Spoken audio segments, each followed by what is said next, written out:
আমাদের দেশে কিছু পীর আর বক্তা বের হইছে, ওয়াজে বসে শুধু হু হু হু করে কাঁদে। এদের কাজই হচ্ছে মানুষকে শুধু ভয় দেখানো।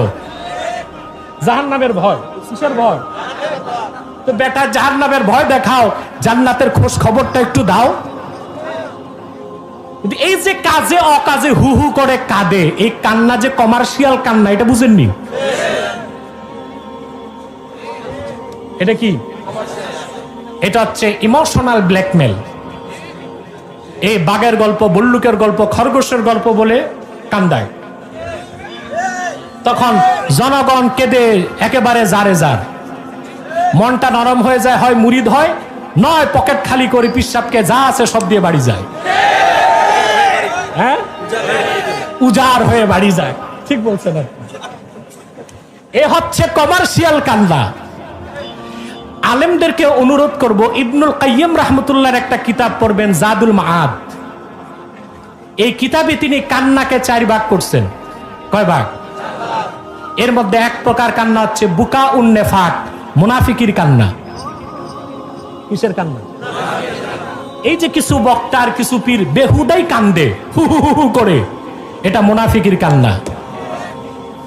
আল্লাহর ভালোবাসায়, তার হাবিবের ভালোবাসায়, আল্লাহর ভয়তে এক ফোঁটা চোখের পানি যদি আপনার চোখে চলে আসে, সেটা যদি বুকা উল খাসিয়াত হয়, ইমানের সঙ্গে কান্না হয়, আপনার জীবনের সব গুনাহ মাফ হয়ে যাবে। শুধু তাই নয়, মুমিনের চোখের সেই কান্নার এক ফোঁটা পানির দাম জমজমের পানির চেয়েও আল্লাহর কাছে 1,00,000 গুণ বেশি দামি। কিন্তু সেটা হতে হবে বুকা উল ঈমান। কিন্তু এখন হচ্ছে কমার্শিয়াল কান্না, এটা বুকা উন নেফাক। বুকা উন নেফাক, এটা হচ্ছে মহিলাদের মতো কান্না। মহিলারা দেখবেন কাজে অকাজে কান্না করে। কোন বাড়িতে যাবেন, দেখবেন মহিলাদের বিলাপ চলছে। একদম পিছনে যে এই মহিলাকে যদি আপনি ধরে কোন বোন আপনি কাঁদছেন কেন, বলবে তা তো জানি না, উনি কাঁদতেছে তা দেখে আমিও কাঁদতেছি। কান্না কি ব্লুটুথ হইল নাকি?